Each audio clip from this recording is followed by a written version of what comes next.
Hello, and welcome to Point of View, where we give students a place to listen, learn, and lean in. I'm your host, Jordan Anderson, and in today's episode, we'll be focused on the mystery of the Brown Mountain Lights. So, what are the Brown Mountain Lights? The Brown Mountain Lights are mysterious lights that started to appear on Brown Mountain in North Carolina for hundreds of years, and no one really knew what they were and why they were there. Some people say they look like shining lights in large different shaped orbs, and sometimes they appear in different colors, like Christmas lights. Some even say that the lights floated in mid-air about 15 feet above the Brown Mountain. But before I continue any further, most of our information in this podcast is from Wendigoon, a YouTuber that covered this topic last year. There will be a link to his video in our description, and some other information that I've gathered was from personal research. And of course, if you want to learn more, feel free to explore. It's a very interesting topic and it has many pathways you can go down. Okay, so here's a little history of the Brown Lights. The Brown Lights were first brought to people's attention officially in 1912 by an article that was written by a fishing club and published by the Charlotte Observer. And 1913 was when the federal government got involved, after many locals claimed to see the strange, mysterious lights in Linville Gorge, and it became talk of the town. The U.S. Geological Survey sent agent D.B. Sturrett to go check the lights out from Wise Men's View, which gives a perfect view of the lights in the main spot people go to see the lights. After the agent viewed the lights, his final report was that the locals were just looking at train lights, since railroads were becoming more popular and being built all throughout the area, that nothing crazy was going on, and that they were pretty much just talking. So to debunk what the agent reported, a major flood went through the town in 1916 and knocked out all electricity and all the railways for a good chunk of time.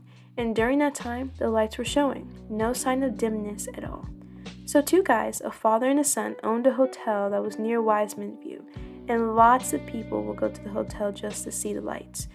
And the owner started to gather information of the things that the guests would say about the lights, and he brought to news attention, and it made it grow from just a local town event to national attention. Therefore, because of the attention, another agent was sent by the name of George Mansfield in 1922, and his job was to collect good enough hard evidence to show these people that these aren't mysterious or ghostly lights, that they're probably just normal lights that they just never really noticed before. One thing the locals did say was that the lights didn't happen every single day. Sometimes they'll pop up for a couple days, or sometimes they'll pop up for one day. So when the agent stayed for a whole 2 weeks, he didn't see not a glimpse of the lights. So his report came out that it was just headlights from cars, stationary lights from buildings, etc. The agent even suggested that growth of electricity in the area and the growing amount of automobiles could play a major part in these light sightings. And he also brought up the lights from stationary possibly reflecting off one another, making it seem like something was there when nothing really was. Another thing that the U.S. Geological Survey used to dismiss the brown lights was that the author Jules Verne published the book Master of the World in 1906. Now, Jules Verne was known for publishing sci-fi books that centered around the world, the moon, and the universe. One that you might be familiar with is The Journey to the Center of the Earth, which he wrote in 1800s, which then became a movie lots of years later. Anyway, the book is about a mad scientist that was constructing airships in his lair in North Carolina, and the book had mentioned giant lights traveling and floating around the mountain, so they thought the locals were too caught up in storytelling and wanted to make little folk tales. Shockingly though, the lights were mentioned 100 or so years before, in 1776, by Jean William Garrard de Brun. He was part of a research group sent by King George, and in his writing he called the lights luminous vapors. Now, researchers don't use his sightings as clear evidence of the lights because it was never confirmed that the guy was really talking about the lights. Many inferred that he was talking about the weather here and comparing it back home in Europe. And also, it was hard to confirm he was talking about the lights because the way he spoke and the way he wrote it in his letter was hard to understand and decipher what he was exactly speaking. But many do believe he was talking about the lights, and they do use it as factual evidence. Something that was confirmed and that's used throughout all research was that Fate Wiseman, a young boy in 1854, used to go camping on Linville Mountain with friends, and both his friends and him brought up the sight of the lights to his dad, to which his dad even admitted himself to seeing lights whenever he would go up there on the mountain, and that's how Wiseman View got its name. Even the book that was written all the way back during the Civil War stated sightings of these lights, so it wasn't just the locals being odd, and it wasn't just a new thing. Fast forward to 1998, an Appalachian State professor, Daniel Caden, placed a bunch of different cameras all around the gorge that took pictures every several hours, hoping that he could see just a glimpse of the lights in any of those pictures. The cameras had over 6 hours of footage, but nothing on the film came back that could back up the mysterious lights. And also, because of camping and people roaming the hills, it's hard to confirm if what they saw on film and what we see is actually the Brown Mountain lights or stationary lights or lights from people in general. There are many theories, stories, and/or legends that people created of what the brown lights could possibly be, since no one really knew.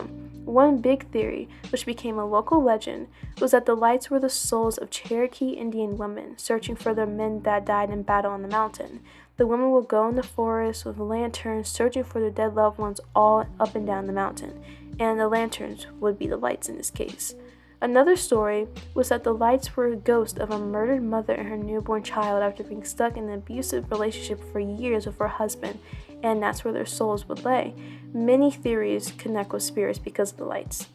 There was also some scientific theories though. One theory was that the lights were gas lights, which they also called the will-o-wisp. Now, gas lights are a natural phenomenon, and they have to have specific environment for them to occur, which the area of the lights did not have. Another one was that the lights were something called St. Elmo's fire, and St. Elmo's fire was when lightning from thunderstorms would hit the ground and form huge balls of fire, which people connected to people saying that the lights looked like different shaped orbs. So as time went on, people continued to make their own stories and theories about the lights, turning them into folklore and interesting tales about the Brown Mountain. Another thing about the lights was that during the months of September, October, November, and December, the lights were at their peak, and whenever it rained, the lights were sure to come out. Now, into present day, the light origins are still unknown, and researchers are still coming up with endless possibilities of what could be the explanation of these lights. The lights, though, did bring a lot of attention to North Carolina. The mountain became quite the camping site for travelers and locals, and many people take trips, and still do, to the Brown Mountain at the possibility of seeing the lights at night. The most common place, of course, is Wiseman's View. As stated earlier, it gives you a perfect view of the lights, and they even have observation stations set up for light viewing, but it is a little tricky to access because it's off-road and filled with tons of gravel. Another popular place is Brown Mountain Overlook, and this overlook is a top view to see the mountains, towns, and everything in between. But this concludes today's episode of Point of View. Thank you so much for listening. For a transcript of this episode, head to the Point of View tab on our website, nhsmessenger.org, and follow us on Instagram, Twitter, or Facebook at NHS Point of View. I'm your host, Jordan Anderson, and this has been Point of View.